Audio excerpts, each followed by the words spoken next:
L'ancêtre des enlèvements d'enfants par l'institution, c'est l'hôpital général. Hein. Et ces bijoux allaient devenir, devinez quoi, les futures officières et les maîtresses, bien évidemment. Plus le blé est cher, plus les gens sont pauvres et plus on a d'enfants disponibles pour les réseaux.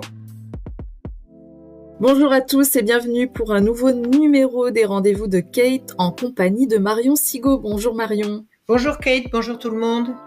Je suis ravie de vous retrouver. Moi Alors, je rappelle rapidement que vous êtes historienne, conférencière et auteure de plus de 18 livres. Votre livre, La Marche Rouge, est désormais disponible dans une version augmentée sur The Book Edition. Et un second livre est également disponible sur la même plateforme qui s'intitule Sexologie et mensonges, le combat de Judith Reisman. Mais avant de commencer, chers auditeurs et spectateurs, je vous invite à vous abonner à la chaîne, à activer la petite cloche pour ne rien manquer des futures vidéos et surtout à mettre un pouce. Alors, lors du premier numéro, on avait abordé ensemble la création de l'hôpital général, les dirigeants de cette structure et on avait terminé par un tour du jansénisme. Dans ce second numéro, j'aimerais qu'on revienne d'abord sur un premier point, celui que l'hôpital général n'était certainement pas un lieu médical, mais plutôt une prison. Et j'aimerais aussi que vous... Un lieu de renfermement, on disait. C'est pas vraiment une prison, parce que dans l'hôpital général, il y avait la prison de la prison. Enfin, il y avait une prison à l'intérieur de l'hôpital. Donc, on appelait ça un lieu de renfermement. C'est-à-dire, une prison, c'est plutôt 4 murs. Là, c'est un vaste enclos.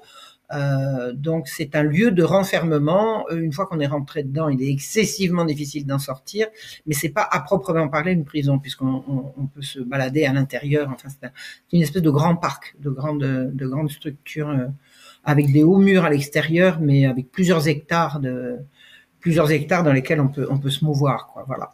Et qu'est-ce qui se passe justement entre cette édite sous Louis XIV en avril 1656 et cette ordonnance de Nicolas-René Berryer qui prévoit donc d'arrêter tous les mendiants? Qu'est-ce qui se passe il y a presque un siècle en fait qui sépare.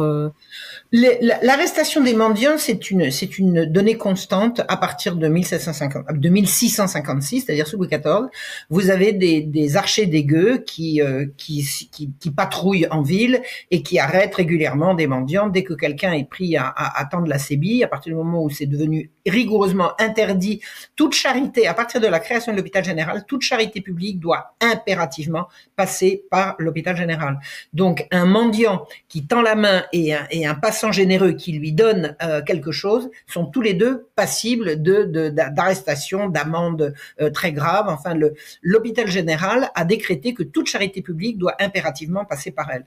Alors, ce qui se passe pendant ce siècle, eh bien, la police des gueux, les archers des gueux font la chasse aux gueux et l'affaire est pas simple. Hein. L'affaire est pas simple parce que depuis le début de la création de l'hôpital général, et on verra jusqu'à la fin, la population se montrera toujours solidaire des mendiants enlevés et fera la chasse aux archers. Parce que ce que prétend l'hôpital général, c'est qu'on va remplacer la charité par l'ordre public, hein, et la charité, ben les gens ils l'ont quand même au cœur.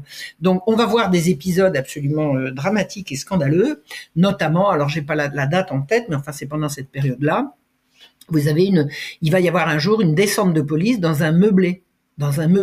C'est-à-dire que le meublé avait, par la générosité d'un citoyen, enfin qui avait dit voilà, vous avez des pauvres gens qui vont pas coucher dans la rue, on leur paye le meublé, donc quelqu'un de généreux paye la note et la police va arrêter les gens qui sont sans aveu dans leur lit. Alors, qu'est-ce qu'ils faisaient pendant qu'ils dormaient? Ils tendaient pas la sébille, ils troublaient pas l'ordre public, mais ils n'avaient pas accepté de se laisser renfermer à l'hôpital général, ce qui est quand même le moindre des choses. Donc, parmi ces gens qui sont comme ça renfermés, ben, vous avez des gens qui viennent tenter leur chance à Paris. S'ils viennent tenter leur chance à Paris, ils n'y ont pas encore d'adresse, donc ils tombent sous le coup de la loi. Et vous avez. Et quel était l'intérêt justement? Quel était l'intérêt pour ceux qui dirigent l'hôpital général d'aller arrêter des gens qui finalement ne couchent pas dehors, couchent sous la générosité d'autres citoyens dans un meublé? Quel était l'intérêt de remplir en fait l'hôpital général? Ah, d'abord, l'hôpital général, il fonctionne beaucoup par des subventions. Donc, on verra au fur et à mesure du temps l'hôpital général s'endetter, faire des gabegies absolument invraisemblables et passer son temps à dire au roi on manque d'argent, on manque d'argent. Donc, ils finiront par établir une espèce de prix de journée. Plus il y a d'enfermés et plus ils vont pouvoir tendre la sébille auprès du roi et demander des sous. Donc ça, c'est une première chose. Mais il y a également un contrôle sur la population. Arrêter des gens, ça peut être bon. Moi, je vais soupçonner un énorme trafic de prostituées à l'intérieur de l'hôpital général. Le contrôle sur la population, le contrôle sur les pauvres, il y a des gens à qui ça plaît. Il y a des gens à qui ça plaît. Donc le contrôle de la rue, le contrôle des pauvres, c'est quelque chose qui est vraiment obsessionnel au niveau des gens de l'hôpital général. En plus, quelqu'un qui se laisse enfermer, enfin qu'on réussit à enfermer à l'hôpital général, on lui prend tout ce qu'il a, même s'il a peu, il a quand même quelque chose. Et ceux qui ont des enfants, on leur prendra leurs enfants. C'est vraiment l'ancêtre des enlèvements d'enfants par l'institution, c'est l'hôpital général. Hein. À l'heure actuelle, on voit aujourd'hui tous ces drames des services sociaux qui séparent les parents des enfants. L'hôpital général a montré l'exemple. Bah oui, n'oublions pas, alors c'est le moment de rappeler que l'hôpital général, c'est l'ancêtre de la DAS et aujourd'hui qui est devenu l'ASE. Un autre aspect, les officières, on en avait parlé lors de la fois précédente. Oui. Vous venez d'évoquer rapidement tout cet argent qui circulait, en tout cas les subventions qui étaient assez colossales. Ils avaient des subventions du roi. Ils touchaient systématiquement une partie de tout ce qui était taxé. Ils touchaient une partie de tous les testaments. Un testament n'était pas valable si une partie de ce qui était légué n'allait pas à l'hôpital général. Tous les contrats, pas les contrats, les examens de réception dans les corporations devaient donner quand vous passiez maître, il fallait donner une partie. Enfin, c'est invraisemblable. Tout était taxé au bénéfice de l'hôpital général. Les spectacles donnaient une partie de leurs recettes à l'hôpital général. C'était un puissant fond de subvention. Et en plus de ça, l'hôpital général était lui-même hors taxe. C'est-à-dire que l'hôpital général pouvait, là où les autres payaient des taxes, l'hôpital général n'en payait pas. Donc il y avait un trafic, il y avait une gabegie, il y avait des sommes absolument folles qui rentraient dans l'hôpital général, qui avait prévu dans son édit de fondation, il était prévu que personne n'avait le droit d'aller regarder combien dépensait l'hôpital général. Si on voulait écrire sur l'hôpital général, il fallait l'autorisation écrite de 3 directeurs. Et qui avait accès au compte de l'hôpital général? Un receveur qui était nommé par 3 directeurs et qui n'était comptable que auprès d'eux. Même le roi ne pouvait pas savoir. Enfin, il pouvait théoriquement, mais il était incapable de savoir combien l'hôpital général recevait d'argent, combien il en dépensait. Ce qu'on sait, c'est que l'hôpital général a passé toute son existence pendant ses 100 ans d'existence avant le drame, avant l'explosion. Il passait son temps à pleurer qu'il avait besoin d'argent, qu'il avait besoin d'argent. En fait, l'hôpital général, il y avait une gabegie absolument insensée. Il y organisait des fêtes. Enfin, c'est en plus de ça, c'était un lieu de corruption des mœurs. C'est épouvantable. J'ai repéré dans les registres d'hôpital général des femmes qui rentrent seules et qui ressortent avec un bébé au sein. Qui c'est qui l'en a fait? On peut savoir. L'hôpital des femmes, l'hôpital de la Salpêtrière, il y avait logiquement personne pour faire des enfants dans un hôpital de femmes. Bon, on a compris. Donc, il y avait également des fêtes qui étaient organisées par Alors on peut insister sur le rôle clé qu'ont joué les officières au sein. Alors les officières, c'était elles qui dirigeaient l'hôpital général de l'intérieur. C'est-à-dire qu'elles obéissaient aux magistrats du Parlement de Paris qui étaient les administrateurs de l'hôpital et elles étaient absolument maîtresses chez elles à l'intérieur de l'hôpital et c'était épouvantable. Elles étaient féroces, elles étaient méchantes, c'est épouvantable. Ce qu'elles ont fait subir aux malheureux enfermés, c'est absolument atroce. Et quand il y avait des inspections qui étaient envoyées par les magistrats, celle qui était bien notée, c'est celle qui disait moi je fais rendre tant de livres par semaine de mon emploi. Ça veut dire quoi? Ça veut dire qu'elle recevait de l'argent pour s'occuper des pauvres et elle réussissait à en détourner. C'était des pilleuses, c'était des voleuses. Écoutez, elle faisait un des trucs les plus ahurissants. La nuit, quand la soupe était froide, le matin, quand la soupe de la veille était froide, elle retirait le gras du bouillon qui était givré en haut de la soupe et elle le revendait. Elle le revendait. Et après, elles étaient toutes fières de dire, j'ai réussi à tirer tant d'argent cette semaine ou ce mois-ci de mon emploi. C'est-à-dire qu'elles volaient les pauvres. Si elles réussissaient si des gens qui visitaient l'hôpital général voulaient laisser un peu d'argent, elles en profitaient, elles le piquaient. Enfin, c'est épouvantable. Alors, ces officières, elles étaient choisies à l'origine. C'était des femmes qui ont été amenées là par relation, et de plus en plus, elles ont été recrutées parmi les enfermés. C'est-à-dire qu'il y avait une partie de dortoir qui était réservée à des petites filles particulièrement jolies, mignonnes, spirituelles, etc., qu'on appelait les bijoux. Et ces bijoux allaient devenir, devinez quoi, les futures officières et les maîtresses, bien évidemment, de celui-ci, de celui-là. Il y en avait une, elle était maîtresse avec le procureur général et puis avec le trésorier. Et puis, enfin, bon, c'était effrayant. En plus de ça, les prêtres qui étaient là, ils avaient, les officières couchaient avec également. Enfin, c'est un truc qui a été rigoureusement à l'opposé de ce qu'il a affirmé. L'hôpital général a été créé par des gens qui prêchaient une rigueur morale intenable et qui faisaient la java par derrière. Le malheur des enfermés, c'est quelque chose d'incommensurable. C'est ce qu'on appelle un camp de concentration. Alors, qu'est-ce que c'est qu'un camp de concentration?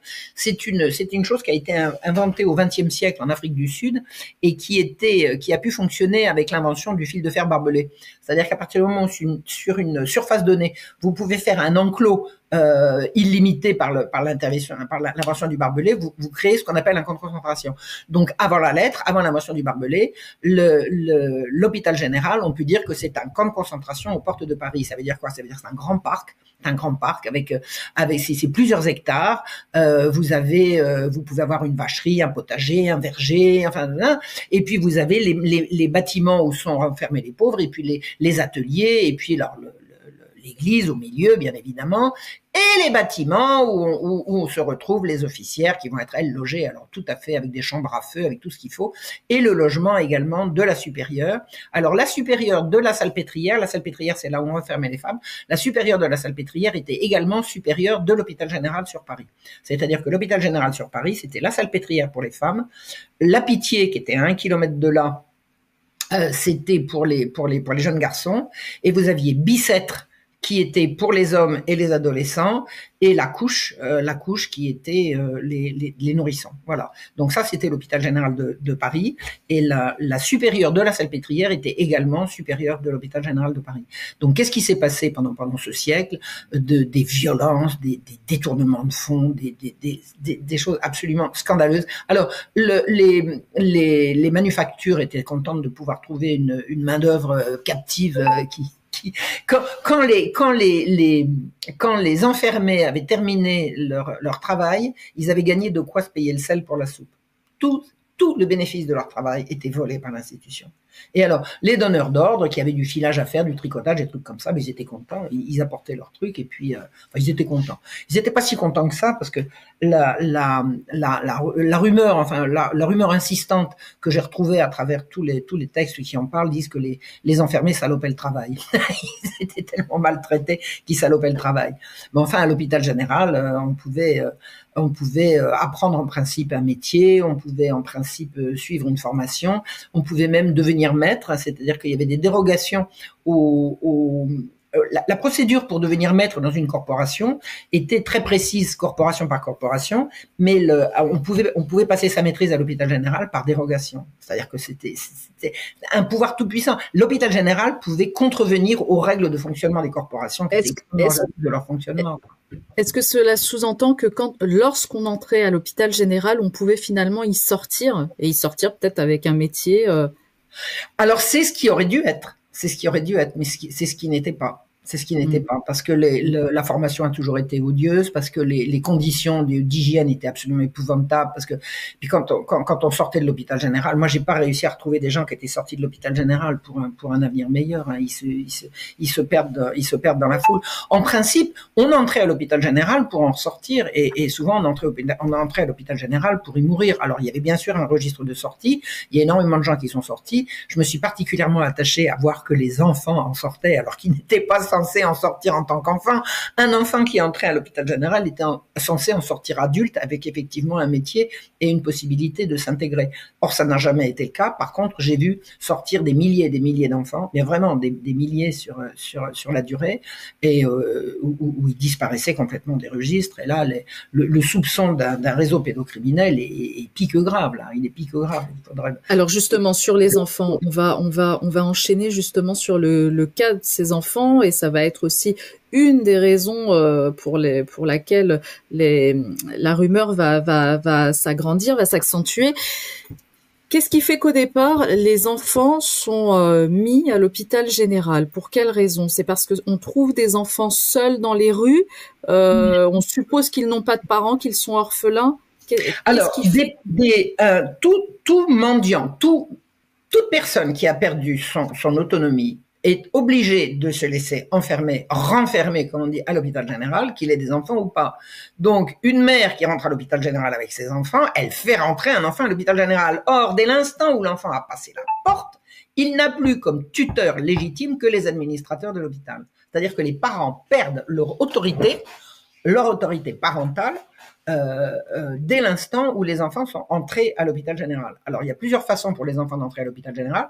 Il y a avec leurs parents, en tant que pauvres, ou alors il y a en tant qu'orphelins. Ou encore autre chose, des enfants placés en nourrice. Vous avez des enfants qui vont être... Enfin, ce sont des enfants qui sont soit abandonnés, soit trouvés, soit vraisemblablement rapté, ça sera plus difficile à prouver. Mais d'une façon générale, un enfant pauvre a sa place à l'hôpital général.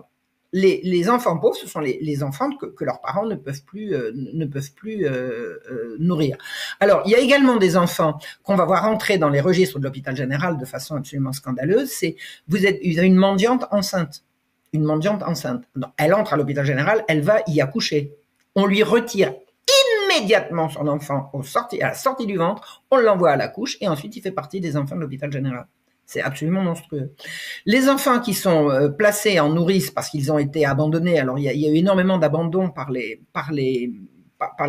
épisodes de misère, que ce soit le prix du pain ou quelques raisons que ce soit. Les parents, les mères qui confiaient leurs enfants, qui abandonnaient leurs enfants, c'est du moins ce qu'on disait, les abandonnaient par égoïsme, etc. Pas du tout. Moi, je suis allée regarder les billets accrochés aux langes des enfants aux archives de Paris, et j'ai vu que énormément de femmes confiaient leur bambin, soit leur nourrisson tout petit, soit leur tout petit qui commençait déjà à parler à marcher, elles les confiaient pour qu'on les sauve.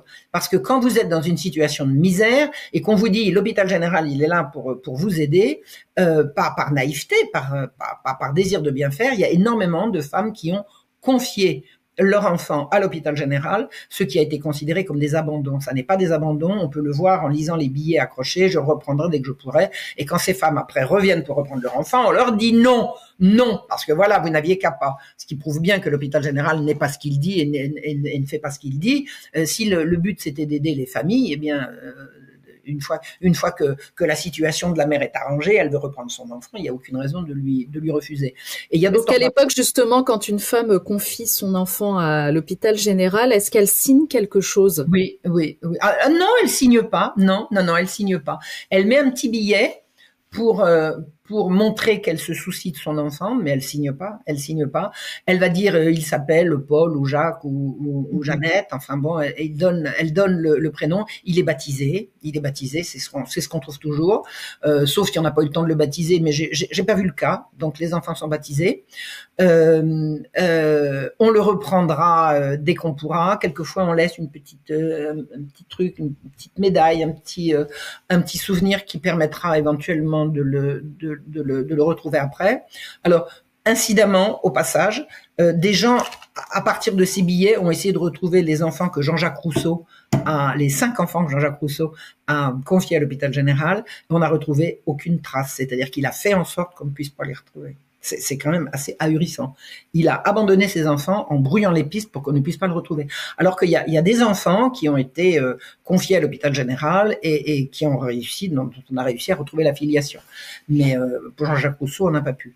Donc moi, ce que j'ai vu, j'ai épluché toute une caisse. Hein, j'ai passé une sale journée. C'était tellement triste.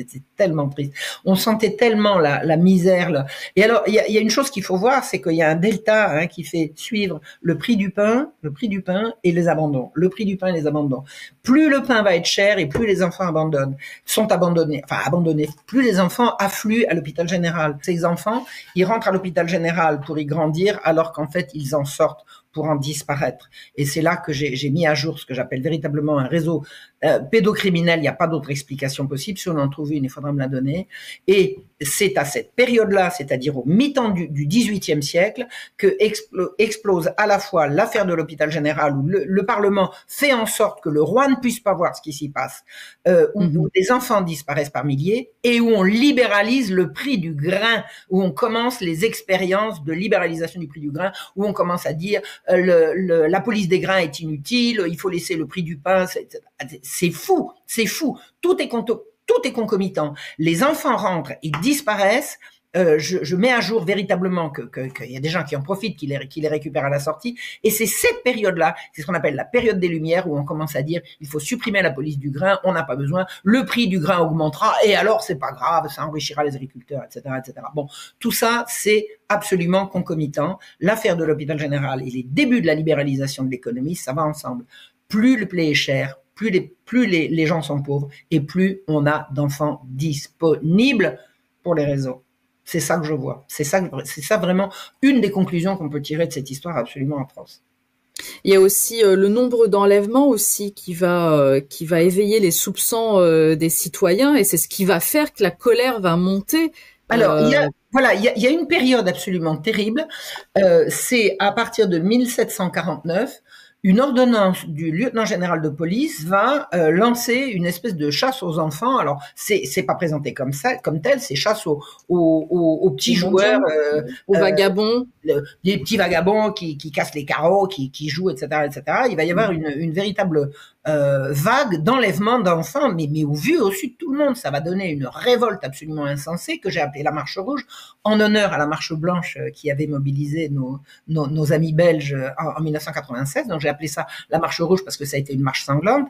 Et pourquoi est-ce que la police aurait enlevé des enfants précisément dans les rues au vu au-dessus de tout le monde, alors qu'il y en avait tant à prendre à l'hôpital général qui était disponible? Il y a une explication, il y a une hypothèse à ça, c'est que l'affaire correspond à l'arrivée à l'hôpital général du nouvel archevêque que le roi a chargé d'aller mettre de l'ordre à l'hôpital général. Donc, c'est concomitant. Est-ce que ça peut vouloir dire que les gens qui faisaient du trafic d'enfants se sont dit aïe aïe aïe, il faut trouver une autre source d'approvisionnement? Ça n'est pas uniquement, c'est pas suffisamment, c'est pas une explication qui englobe tout. Ce que je comprends également, c'est que cette période-là, c'est la période où on a absolument besoin. On commence à dire que le trafic de nègres, c'est pas pas que c'est immoral, hein, c'est que c'est de moins en moins rentable, et que dans les colonies, dans les territoires d'outre-mer sur lesquels beaucoup de gens ont investi, on va avoir besoin d'une main-d'œuvre nouvelle. Et la main-d'œuvre nouvelle, on peut la ramasser. On peut la ramasser dans la rue. Il y a déjà eu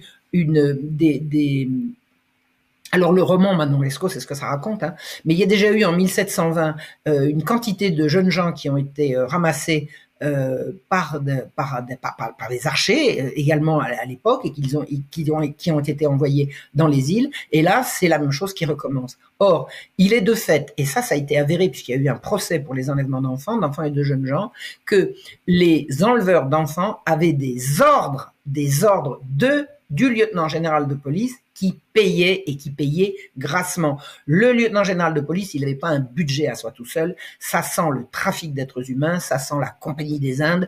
Les nègres reviennent trop cher. On a besoin de chair fraîche, on a besoin de gens de chez nous, et on va les trouver dans la rue. Alors, il est bien évident que le mépris est très mauvais conseiller.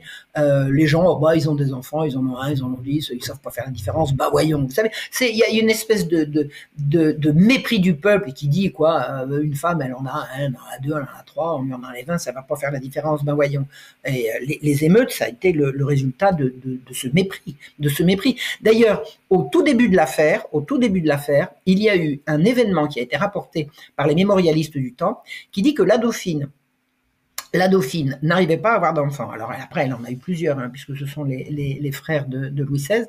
Mais la Dauphine n'arrivait pas à avoir d'enfants. Et un jour, elle a dit devant témoin, oh, j'aimerais bien si je pouvais avoir un enfant à moi. Et alors, elle était à Versailles au palais avec son mari.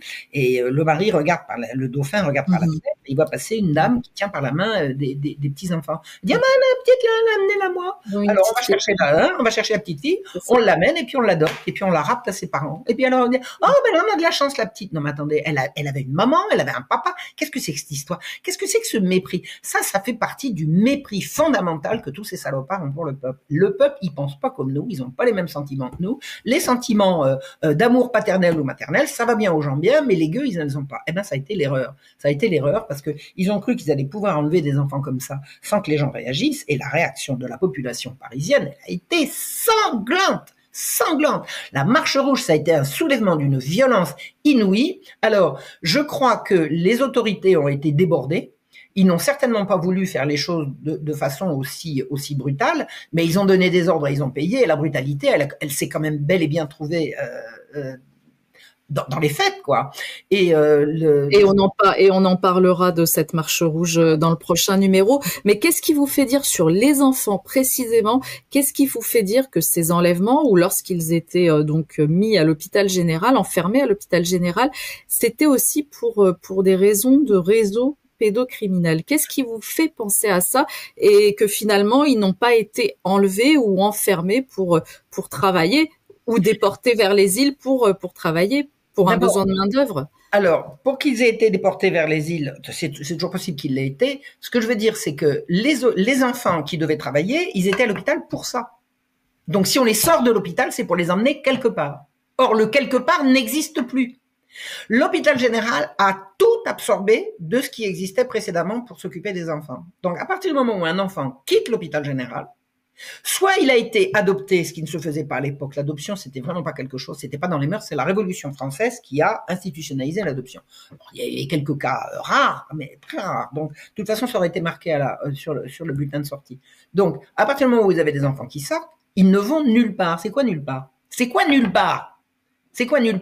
On peut pas dire ils vont dans un autre établissement. Il y en a plus. Il y a plus d'autres établissements. Donc, ces enfants disparaissent des registres. Bon, donc, à partir du moment où ils disparaissent des registres et qu'ils sortent, on sait qu'ils sont forcément attendus à la sortie par quelqu'un. Qui est ce quelqu'un? On ne le saura pas. Ce qu'on sait, c'est que l'hôpital général se trouve dans un lieu où on trouve ce qu'on appelle les petites maisons. Les petites maisons, ce sont des lieux d'orgie et c'est le siècle du libertinage. Le siècle des Lumières, c'est aussi le siècle du libertinage, où vous avez toute une littérature qui prône la sodomie avec les gosses, parce que c'est quand même mieux de faire ça avec les gosses des autres que de faire ça à la femme du voisin. Mais c'est hallucinant. Il y a toute une littérature libertine qui promeut ça.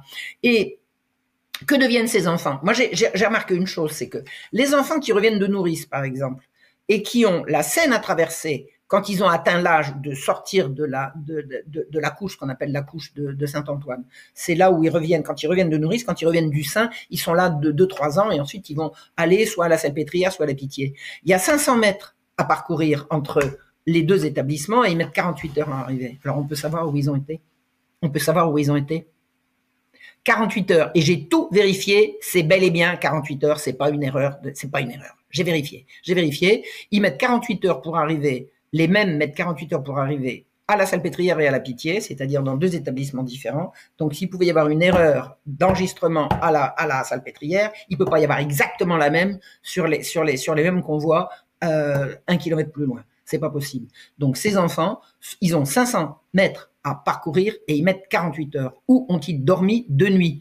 D'autre part, ces enfants, une fois qu'ils arrivent à destination, il en part 12, il en arrive 10. Où sont passés les deux autres?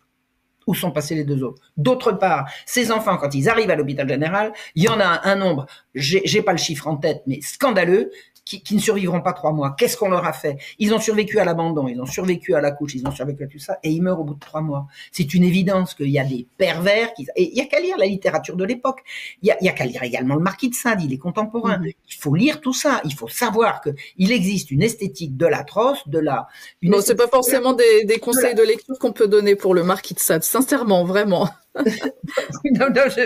Bon, moi j'ai survolé le Marquis de Sade, j'ai pas voulu rentrer plus avant. C'est pareil. J'en ai lu suffisamment pour comprendre. Je recommande de ne pas lire ça, mais il faut quand même savoir de quoi on parle. Hein. Et vous avez toute une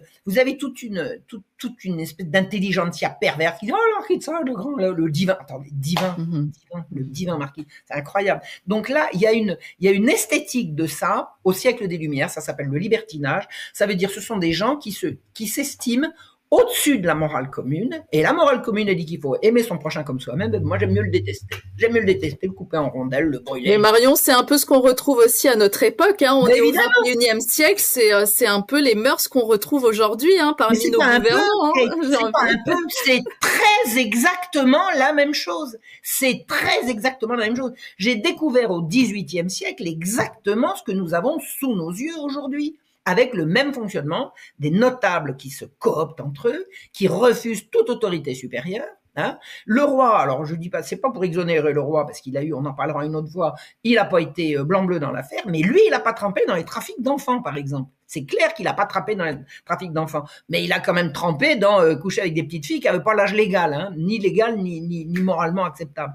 Donc il y a une esthétique à cette époque qui consiste à dire bah la morale c'est bien, mais enfin si on peut s'en affranchir c'est pas mal non plus. Et le peuple n'est pas d'accord. Le peuple n'est pas d'accord. Le peuple est là, l'oppression du peuple. Là on la voit, on la sent. Là on la voit, on la sent. Et alors, dans cette histoire, alors, il y a quelque chose que je voudrais vraiment préciser, parce que c'est là que je l'ai découvert. Moi, quand j'ai commencé ces études-là, j'ai été très anticlérical. Je dis, mais les machins, la pédophilie, c'est les prêtres. Bah, pas du tout. Pas du tout. Précisément, non. Précisément, non. Ce sont les anticléricaux qui font le trafic. Et alors, on en reparlera une autre fois si vous voulez, mais la découverte dans le bâtiment de Bicêtre, qui est là où on enfermait les garçons et les jeunes gens, les garçons et les hommes, le trafic pédérastique, c'est hallucinant. On a les preuves là. On a les preuves. Les cadres des enfants de cœur à l'hôpital de Bicêtre étaient pédérastes. On le sait, pour une raison très simple. Il y a un écrivain, il était enfant de cœur à l'époque. Et il a tout raconté. C'est Restif de la Bretonne. Faut savoir lire. Donc voilà, c'est ce que j'ai mis à jour. Mais ce que j'ai mis à jour, c'est quoi? C'est pareil qu'aujourd'hui. C'est pas pire, c'est pas moins bien. C'est la même chose et selon la même logique. Le peuple, c'est dégueu, c'est des imbéciles. On parlera et on pensera à leur place. Et on est en plein dedans. On est en plein dedans. Et mon plaisir et mon droit. Le coup de l'abus sur enfant, c'est j'ai bien le droit puisque j'ai envie. Mon plaisir et mon droit. Et comme l'autre est un inférieur, eh ben on peut se servir. Et la population française ne l'entendait pas de cette oreille, clairement. Et l'archevêque de Paris, qui a été traîné dans la boue, comme on veut pas dire, il était de mœurs absolument pures. Il est rigoureusement, mais étranger à toutes ces saloperies-là. Et les jésuites le sont également. C'est clair et net. C'est là que je l'ai découvert. Moi, quand j'ai commencé mes études d'histoire, j'étais très anticlérical par imprégnation de tout ce que j'avais appris en histoire. Puis au fur et à mesure, c'est parti en lambeaux. Alors maintenant, je dis haut et fort, les crimes pédophiles et pédérastiques sur les enfants de l'hôpital général, c'était pas les prêtres. C'était les juges laïcs et anticléricaux. Voilà. Comme ça, c'est dit. Merci Marion. Si vous êtes d'accord, on va terminer par les questions des auditeurs et spectateurs posées lors du premier numéro. Alors, première question de Marion, une autre Marion. Bonjour, Marion. Elle vous demande, y avait-il des maisons attachées à l'hôpital général dans les provinces de France? Et si oui, y en avait-elles qui se soient distinguées d'une manière ou d'une autre par leur dureté ou leur magnanimité ou encore d'autres aspects? Alors, je n'ai pas de détails sur la dureté ou la magnanimité des hôpitaux généraux de France, mais il y en avait partout. Il y en avait partout. Je me balade à Auxerre, et tiens, ça c'était l'hôpital général. Je me balade à Saint-Sauveur-en-Puisaye, c'est un bourg de quelques milliers d'habitants. Ça c'était l'hôpital général. L'hôpital général, il y en avait partout, partout, partout. Alors, s'il y en avait qui se sont distingués, j'ai pas eu le temps. J'ai pas eu le temps d'y aller voir. J'ai pas eu le temps d'y aller voir. Je crois que l'hôpital général à Auxerre a fait beaucoup de trafic en direction de la Salpêtrière. Ça, c'est clair et net. L'hôpital général d'Auxerre. Mais comment l'hôpital général d'Auxerre se comportait avec les enfermés, je suis pas allé voir. Je suis pas allé voir. Il y a certainement ce qu'il faut aux archives à Auxerre pour aller regarder, mais je peux pas être partout. J'ai quand même bel et bien découvert qu'il y avait un trafic d'enfants entre Auxerre et la Salpêtrière, ce qui est d'ailleurs absolument insensé. Auxerre, on peut, quand vous êtes au centre d'Auxerre, vous allez à pied à la campagne. Bon, on sait très bien que les enfants abandonnés, ils ont besoin de nourrice, ils ont besoin de, l'idéal pour eux, c'est pas d'être enfermés entre quatre murs, c'est d'être à la campagne. Et on les envoyait à la Salpêtrière. On peut savoir pourquoi faire. On peut savoir pourquoi faire, pourquoi les enfants de Auxerre allaient à Salpêtrière. C'est indicible. C'est indicible. Et quand ils arrivaient à la Salpêtrière, au bout de 3 mois, ils étaient morts. Qu'est-ce qu'on leur avait fait? On peut savoir. On peut savoir. Voilà. Donc, les hôpitaux généraux, il y en avait absolument partout. Voilà, ça c'est la réponse. Je n'en sais pas plus. Je sais qu'il y en avait à Marseille, il y en avait à Dijon, il y en avait partout, il y en avait à Toulouse, il y en avait partout. Ensuite, on a une autre question oui. Posée par Plumour. Alors, la personne demande, existe-t-il un lien prouvé, référencé entre la caste qui dirigeait l'hôpital général et la franc-maçonnerie? Oui. Alors, la franc-maçonnerie, la franc-maçonnerie, c'est le prince de Conti était franc-maçon. Il a été le protecteur du Parlement, il a été le protecteur. Il y avait au temple à Paris, se retrouvaient les libertins, les francs-maçons et les jansénistes. Alors, Louis-Adrien Lepège, qui était le rédacteur des Nouvelles Ecclésiastiques, qui était l'organe du parti janséniste, était un intime du prince de Conti, qui était un grand franc-maçon devant l'Éternel. Donc c'est clair. Il y a un lien. Il y a un lien tout à fait évident. Alors, j'ai pas les références dans mon livre là. J'ai tout est référencé, tout est en note de bas de page. Donc, si c'est dit quelque part, on peut le retrouver. C'est pas très difficile à retrouver. La connivence entre les jansénistes et les francs-maçons. Alors, il y avait Duret de Ménière qui était un franc-maçon et un janséniste et un paillard. Franc-maçon, janséniste et paillard. Alors, janséniste et paillard, c'est extraordinaire. C'est et puis hop, la nuit, c'est les orgies, les mains. Effrayant. Ce sont des mœurs scandaleuses. Les gens sont scandalisés quand ils l'apprennent. Et alors, ce qu'il faut savoir, c'est qu'à l'époque, quand un procès a lieu, les autorités font en sorte que le peuple en sache le moins possible pour que la dépravation des mœurs ne soit pas connue, ne donne pas de mauvaises idées à des gens qui ne les auraient pas eues. Vous voyez, il y a une espèce de désir de préserver une certaine propreté publique. On veut pas étaler les crimes des grands au grand jour, mais on les connaît quand même parce qu'on les connaît par les correspondances privées, voilà. Mais par exemple, il y a un pédophile qui a été particulièrement atroce. Il a été exécuté à la fin des années 20, à la fin des années 1720. Il avait des chefs d'accusation absolument insensés. Il avait violé, tué, enlevé, castré. Enfin, c'était un grand pédocriminel. Et officiellement, il a été exécuté pour sodomie. Les gens savaient pas forcément ce que ça voulait dire d'ailleurs que sodomie. Mais alors on dit, regardez, le gars il a été brûlé uniquement, parce que non, pas uniquement. Justement, pas uniquement. La liste de ses crimes était interminable. C'était absolument incontestable. En plus de ça, il a tout reconnu. Il a tout reconnu, mais officiellement, c'était pour sodomie. Alors dans l'Ancien Régime, on brûlait les sodomites. Bah oui. Finalement, c'est comme aujourd'hui. Hein. On en revient encore à ce qui se passe aujourd'hui. Hein. Tout est tu, même si tout est su. Ouais, tout est tu et tout est su. Ah, c'est joli, tout est tu et tout, mais tout est su. Ouais. Mais non, pas tout. Tout n'est pas encore su. Je pense que les révélations sont en train d'arriver. Et ça va dépoter quand on va savoir toute l'horreur. C'est fou de comprendre que on est dirigé par des gens qui considèrent que pour nous, ce qui est le mal, pour eux, c'est le bien. C'est l'inversion ça fait partie de l'inversion des valeurs et c'est exactement ça. Et c'est ce qu'on appelle le satanisme. C'est ce qu'on appelle le satanisme. J'ai mis longtemps à comprendre. C'est pour ça que le travail que vous faites, Marion, est essentiel et que ce genre de numéros, ces petites capsules-là aussi sont essentielles pour que les gens comprennent que quand on connaît son histoire, et ben c'est là où on peut agir aussi, parce que les gens n'ont pas forcément conscience de votre travail de recherche qui est colossal quand même. Moi, j'aimerais souligner tout ce travail-là que vous faites. Voilà, c'est pour la postérité et on en a besoin. Et voilà, moi j'invite le plus grand nombre de gens à vous écouter, à vous lire, à chercher. Et pas seulement vous, parce que vous êtes nombreux les auteurs là parmi cette pseudo-dissidence. Maintenant, on appelle ça la dissidence, alors qu'on n'est pas du tout dans la dissidence. On est vraiment dans le réel, dans le factuel. Voilà, on est dans le factuel. Ouais. Et donc voilà, soyez de plus en plus nombreux. Et puis n'hésitez pas à interagir, n'hésitez pas, parce que le concept aussi, c'est que vous puissiez poser vos questions pour qu'on aille encore plus loin dans la réflexion. Et ça, c'est vraiment important. Merci Kate, merci tout le monde, merci de me suivre.